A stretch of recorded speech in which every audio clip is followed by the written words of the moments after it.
liftoff of Space Shuttle Atlantis. The final visit. भारतले नेपालको बिजुली यस कारण किन्दैन। भारतमा माग छ, बजार छ, अभाव छ, तर भारत नेपालको बिजुली किन्नै चाहँदैन। यहाँ भारतीय बजारलाई हेरेर ठुलो लगानीकर्ताहरू आउन मुस्किल छ। किन त? कारणहरू यस्ता छन्। भारतले नेपालको बिजुली किन्छ कि किन्दैन अहिलेसम्म कसैलाई पनि थाहा छैन। तर सरकार भने भारतीय बजार लक्षित गर्दै नीति लिएर बसेको छ। 2048 सालदेखि भारतलाई बिजुली बेच्ने भन्दा भन्दै उसमाथिको निर्भरता बढ्दो छ। अहिले विद्युत ऊर्जामा 37% अंश भारतीय बिजुलीको छ। आगामी कयौं हिउँदहरूमा यो परिणाम बढ्ने नै देखिन्छ। यस्तो विषम परिस्थितिका बीच हाम्रा ऊर्जा मन्त्री घोषित कार्यक्रमलाई ल्याउँछन्।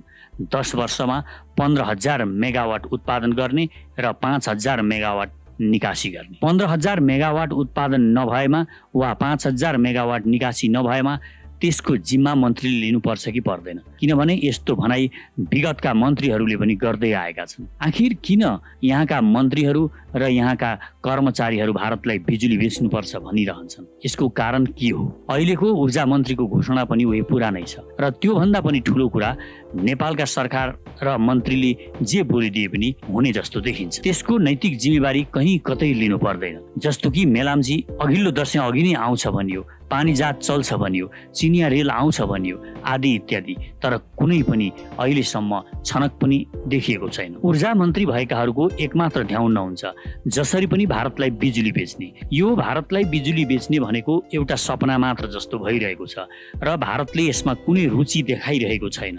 किन यसमा यति अभाव हुँदाहुँदै, भारतमा बिजुलीको यति अभाव हुँदाहुँदै ऊ किन यहाँ लगानी गर्न खोजिरहेको छैन? यसको कारणहरू खोज्न कोही पनि लागेको देखिँदैन। यस्तो ध्यानमा मस्त बनिरहँदा उनीहरूलाई थाहै हुँदैन कि भारतले लिन्छ कि लिँदैन। निश्चय पनि भारत हाम्रो अभिन्न छिमेकी हो। विश्वका अन्य देशको तुलनामा सबैभन्दा घनिष्ठ सम्बन्ध भएको देश पनि हो भारत। भारतीय जनसङ्ख्या, उपभोक्ता र बजार नेपालका लागि अवसर पनि हो। तर यो सम्भावना नेपालका लागि अहिले आकाशको फल आँखा तरिमर जस्तो भएको छ। भारतले नेपालको कुनै पनि आर्थिक विकास हुने किसिमका लगानीहरूमा आफ्नो सक्रियता देखाइरहेको छैन।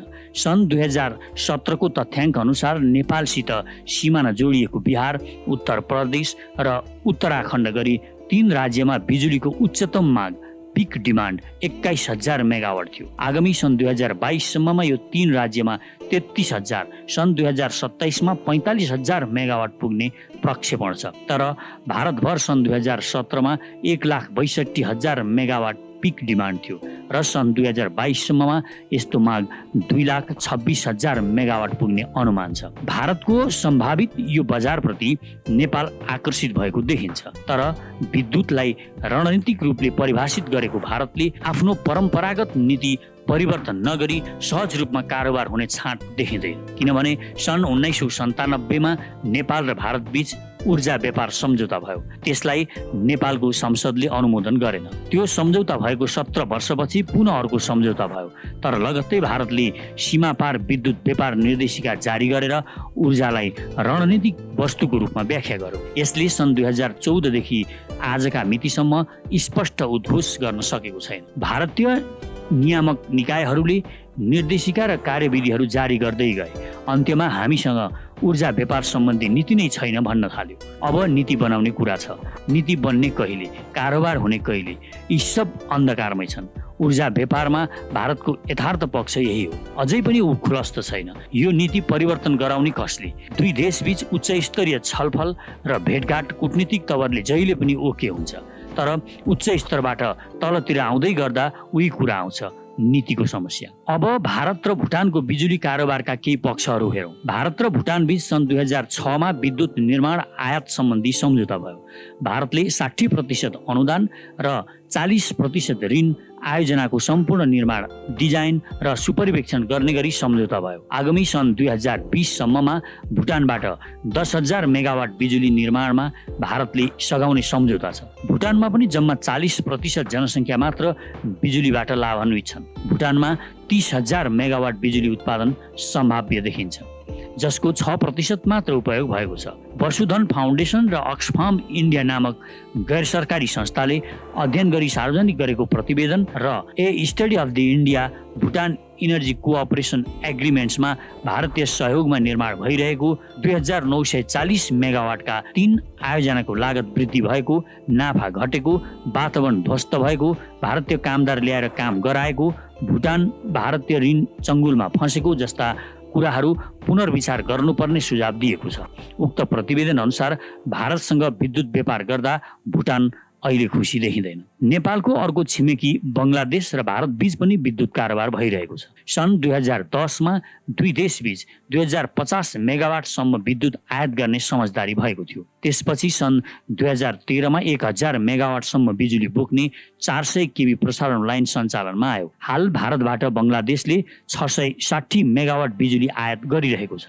बङ्गलादेशमा कुल ऊर्जाको 61% अंश प्राकृतिक ग्यासको छ, जसको उत्पादन क्रमशः घट्दै गइरहेको छ। यसै कारण बङ्गलादेश चिन्तित छ र ऊ आफ्नो ऊर्जा मिश्रणमा नवीकरणीय ऊर्जालाई जोड्न चाहन्छ।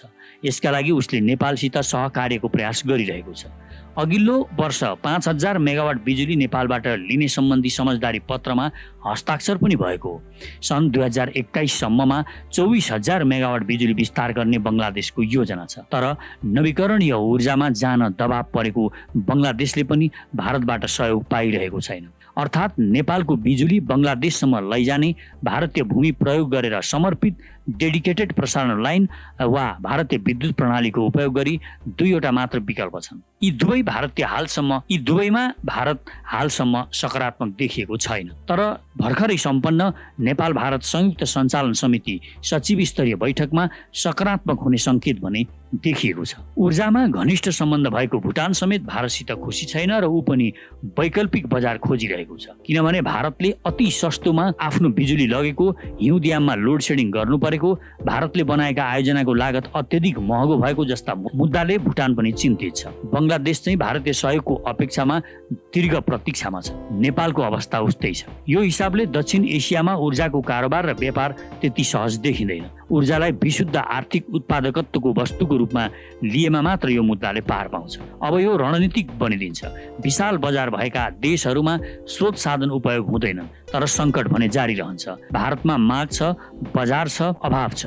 उसलाई सन् 2022 सम्ममा 1,75,000 मेगावाट विद्युत थप गर्नुपर्ने बाध्यता छ। घोषणा गरिसकेको छ। भारतको विद्युत प्रणालीमा न्यूनतम 50% नवीकरणीय ऊर्जाको अंश मिसाउने योजना छ। तर छिमेकीहरूसित उसको विद्युत नीति पुरानै छ। त्यसबाहेक कोइला र सौर्य ऊर्जाको प्रति युनिट उत्पादन लागत 4.6 अमेरिकी सेन्ट अर्थात् हालको मूल्यमा 5 रुपियाँ 19 पैसा पर्छ, जबकि जलविद्युतको लागत नेपालमा प्रति युनिट 8 रुपियाँ 24 पैसा छ। यो आर्थिक पाटोले पनि केही हदसम्म कारोबारलाई रोकेको छ। अब हामीले के गर्ने? 2048 सालदेखि नेपाल सरकारले भन्न नसकेको विषय नै यही हो। मुलुकको विद्युत प्रणालीमा 1/3 भन्दा बढी अंश भारतीय बिजुलीको छ। ऊर्जा योगदानका हिसाबले सार्वजनिक निकाय, विद्युत प्राधिकरण र निजी क्षेत्रको योगदान समानान्तर छ। तर यो समानान्तर मुस्किलले कार्तिक अन्तिम बर्खायामसम्म कायम रहन्छ। त्यसपछि प्राधिकरण र निजी क्षेत्र छुटिन्छ।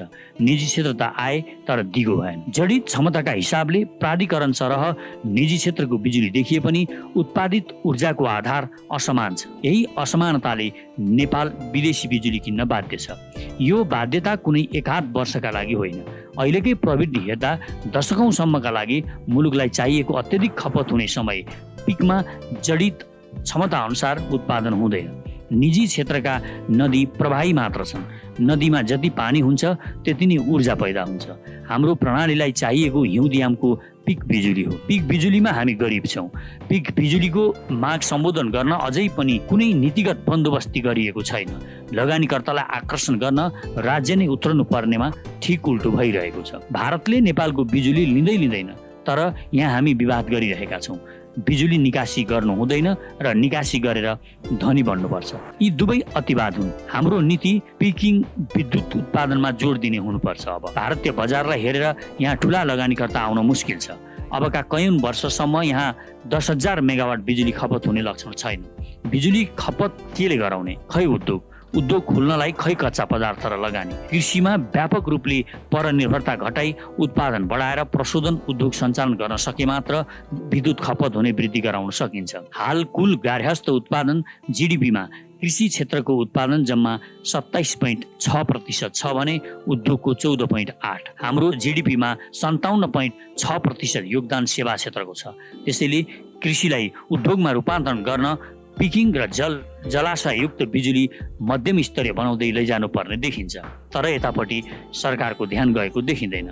वास्तवमा नेपालको बिजुली भारतले किन्ने सम्भावना अहिलेको नीति अनुसार उसले किन्ने सम्भावना निकै कम छ। त्यसकारण यहाँ उद्योग धन्दाहरू बढाएर हामीलाई कति बिजुली चाहिन्छ, हामीले बढीभन्दा बढी बिजुली खपत गर्ने र आउँदा दिनहरूमा बिजुली नेपालमै उपभोग गर्नेतर्फ हामीले ध्यान दिनु आजको आवश्यकता हो। हामी भारत भनेर बसिरह्यौँ भने हामी कालान्तरमा पनि भारत भन्दै हाम्रा बिजुलीहरू लगानीकर्ताहरू नपाएर त्यत्तिकै नदीहरू बगिरहनेछन् र हामी कुनै बिजुली उत्पादन गर्ने छैनौँ। हामीले हाम्रो बजार हेरेर बजारको प्रवर्धन गरेर यहीँको बजारको लागि यहीँ उपभोग गर्नको लागि बिजुली उत्पादन गर्न सक्यौँ भने भविष्यमा हामी बिजुलीबाट धेरै फाइदा लिन सक्छौँ।